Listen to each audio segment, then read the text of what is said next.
In the mist-shrouded mountains of ancient China, there existed a Buddhist robe of extraordinary origin. Woven by devoted monks from threads of golden silk, it was said that a celestial goddess had blessed the garment with her divine breath. Whoever wore it, with a pure heart, could command the elements and commune with spirits. But the robe carried a terrible curse for those who claimed it through greed or malice. For centuries, the robe rested in a hidden mountain temple, guarded by a jade statue of the goddess of mercy. Her carved eyes followed all who entered, gleaming with otherworldly light. Pilgrims journeyed from distant provinces to kneel before the altar, and many returned cured of illness or freed from misfortune. The priests maintained strict rituals, believing the goddess watched from beyond the veil, ready to punish the unworthy. One autumn, a wandering monk known as the Wonderful Man arrived at the temple gates. His face was radiant with inner peace, and he carried nothing but a wooden bowl. When he beheld the sacred robe, tears streamed down his cheeks, for he recognized it as a relic from a previous incarnation. The priests permitted him to meditate before the garment. As he chanted, the robe glowed with soft golden light. The Wonderful Man wore the robe for 3 days and 3 nights, during which marvels surrounded him. Rain fell on parched fields, withered trees burst into bloom, and sick villagers who touched his robes were healed. Word of these miracles spread across the province. The monk warned the priests that the robe was not meant for mortal hands. Its true purpose was to test the hearts of all who encountered its power. In a nearby city, the god of the city temple stood at the heart of a bustling marketplace. This deity served as divine judge of mortal affairs, recording every good and wicked deed in a celestial ledger. When rumors of the miraculous robe reached the city, the bronze statue was said to frown. The deity knew that greed would draw wicked men to the mountain, and the robe would test their souls. Among those who heard of the robe was Master Yin, the wealthiest merchant in the province. His family had grown powerful through ruthless trade and exploitation of poor farmers. Yin coveted the robe, believing its power would make him invincible to rivals and immune to disease. He assembled a band of hired swords and set out for the mountain temple, his heart burning with ambition, his conscience darkened by years of greed.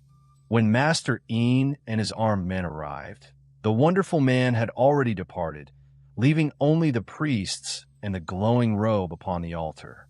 Yin demanded the garment at sword point. The head priest warned of the goddess's curse, but Yin laughed and seized the robe with his own hands. The moment he touched it, the jade statue cracked down the center, and a cold wind swept through the hall, extinguishing every lamp. At first, Master Yin's acquisition seemed blessed. His trade caravans returned with unprecedented profits. Rivals who plotted against him fell ill or suffered strange accidents.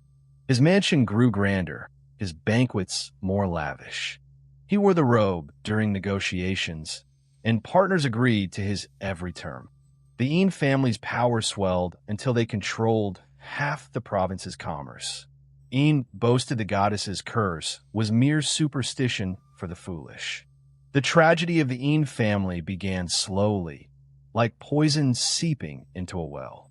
First, Yin's eldest son was thrown from his horse and lost the use of his legs. Then his daughter-in-law went mad, claiming she saw a jade-faced woman at her bedside each night. Warehouses caught fire without cause, and ships sank in calm waters.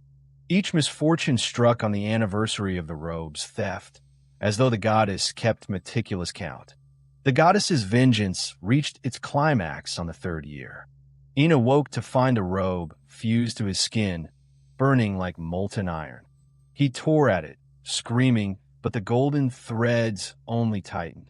His mansion collapsed in an earthquake that leveled his estate, yet left every neighbor untouched. The Yin family, once the mightiest in the province, was reduced to beggary in a single night. The robe vanished in the rubble, never seen again. Far from the ruins of the Yin estate, in a fishing village by a great river, lived a man named Sam Chung. He was poor beyond measure, yet known throughout the region for his generosity. He shared his meager catch with widows and orphans, mended broken nets for neighbors without charge, and never turned a stranger from his door. The villagers said Sam Chung carried a light within him, a goodness that even the river's spirits respected. One stormy night, the river rose beyond its banks and swallowed half the village. From the floodwaters emerged a terrifying water demon, its body a mass of black scales and writhing tendrils, its eyes glowing like green lanterns in the dark. It seized fishermen from their boats and dragged children into the depths. The village was paralyzed with terror. Sam Chung alone stood at the water's edge, holding nothing but a lantern and his unshakable compassion.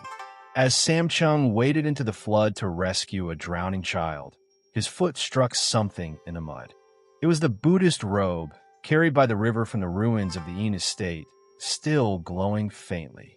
Without hesitation, Sam Chung wrapped the child in the robe, and the garment's golden light expanded into a radiant dome, pushing back the floodwaters.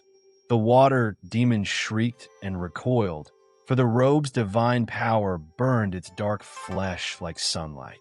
Sam Chung draped the robe over his shoulders and advanced into the flood. The water demon rose to its full terrible height, towers of black water spiraling around it. But Sam Chung walked forward without fear. Each step sent golden ripples across the surface, and the demon's tendrils dissolved wherever the light touched them.